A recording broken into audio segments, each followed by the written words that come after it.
Welcome back to the channel. In the final episode of this series, we are making jumbo cheese rolls, which is basically like a cinnamon bun but filled with cheese. So the dough recipe for these is going to be the same as the pizza bagels and pizza pretzels video. And that dough recipe is from Little Market Kitchen, so thank you to them again. And the recipe link will be down below in the description. So into a large bowl, add a half a cup of flour, 4 teaspoons of yeast, and a half cup of warm water. And you're gonna stir that together until it's well mixed. Then you're gonna leave it for 10 minutes so that way the yeast can get activated. Now grab another large bowl, and into that you're gonna add 3.5 cups of flour, 1 teaspoon of salt, and 1 tablespoon of sugar, and then you're just gonna mix that all together. After 10 minutes, to your yeast mixture, you're now gonna add 1/4 cup of vegetable oil and 1 cup of warm water. Then you can just dump in all your dry ingredients and just start mixing it together. You'll probably need to use your hands because it's quite difficult to mix it by hand. You might want to mix it by hand because it's difficult to mix by hand. Can you believe I have a channel that makes cooking videos? Wow. So once you have things mostly mixed together, then you can start kneading the dough for 10 minutes. Next, place your dough into a greased bowl, cover it with plastic wrap, and then let it rise for 2 hours. This now is where the recipe differs from the pizza bagels and pizza pretzels. So what you're gonna do with this dough is you're going to dump it out onto a floured surface, and you're gonna start rolling it out into the largest rectangle you can. Roll it out so your dough is roughly 1/4 of an inch thick. Once your dough is all rolled out, then it's time to pour over your cheese sauce. For this, you can use kind of whatever cheese sauce you want, like pre-made cheese sauce. You can use a Cheese Whiz. It will look best though if you are using an orange colored cheese, because then you'll be able to see the definition in the layers. For me, I just melted down some grated cheese with a bit of milk until it made a nice sauce.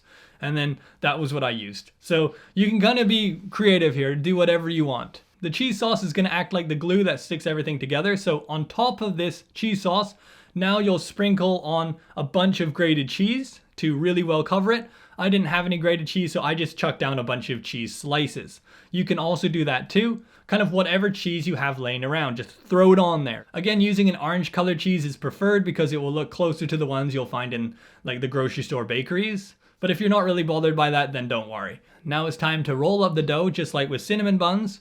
We're gonna roll them up the short way, not the long way, so that way we have the maximum amount of layers. So then with a knife, cut them up into 10 pieces. You're gonna have 8 good pieces and then 2 end pieces that you can just chuck in the middle. And we're gonna place these on a parchment lined baking sheet. And at the moment, they're not gonna be looking that great. They're gonna be maybe looking a little bit sad and kind of maybe leaning on funny angles, you know, but that's fine because we're now gonna put them somewhere warm and let them rise for about another hour, until they have about doubled in size. Once they are looking nice, then it's time to top them with more cheese. And then it's time to bake them at 400 degrees Fahrenheit for 25 minutes. You may need to cook them for about 5 minutes more or less, depending on your oven. What you are looking for is the tops of the rolls to be nice and golden brown, and then the bottoms to be kind of nice and lightly brown as well. Here's what mine looked like straight out of the oven. I'm pretty happy with the way they turned out. As you can see, they can rip apart really nicely. They're nice and soft and moist. You want to be careful not to overbake these because it's really going to dry out the sides of the roll and it's going to be all crispy, and you kind of want these to be nice and chewy, not dry. So just like with the 3 other videos I've made in this series, I have a day old one here and I'm going to give it a try to see how they hold up. There we go, yeah. You see all the different cheesy layers? That's exactly what you want. How it just kind of coats the bread and makes it kind of shiny. These are best eaten within 2 days, you know, if on their 3rd day they start to dry out a little bit. But if you end up making these, I'm sure you'll be able to eat them within that time. It's not exactly a difficult challenge or anything. So for the longest time, my local grocery store stopped selling these.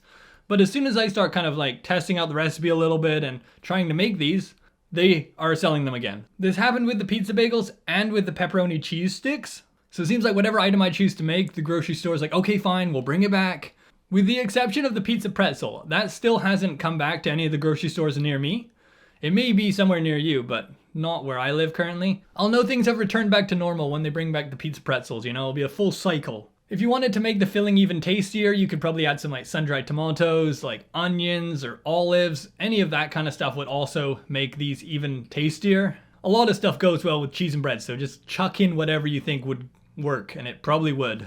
Unless it's something really sweet. But then again, like caramelized onions even go well with cheese and bread. So it's like, that is sweet too. So I don't know. Your choices are endless. It's really kind of up to you. But do comment down below if you make them in a different way and they turn out like particularly amazing, just so people can, see that and give it a try themselves. I've been enjoying the ones that I've made with soups and stews. I've found they like a really good side for that. So as I said in the beginning, this is the last episode in this series of making items you can buy in your grocery store bakery. What we're gonna move on to next though is this old cookbook from the 70s. I found it in a book box and it's got some hilarious recipes in that. They're very simple, so they'll be easy to follow along, but quite strange, being from the 70s. They made quite a lot of weird food back then. So I'll give you a teaser of what kind of recipes to expect. I think I'll actually end up making this one for a video because it's just so strange. It's called Frozen Peach Salad, and in it, it's got a 21-ounce can of peach pie filling, half a cup of mayonnaise, and 1 cup of sour cream. So you mix all the ingredients together, then you add it back to the can and put it in the freezer. Then you remove it from the freezer, slice it 3/4 of an inch thick, and place it on a leaf of lettuce. So if you're interested in learning some amazing culinary recipes from the 70s, subscribe so you don't miss those videos.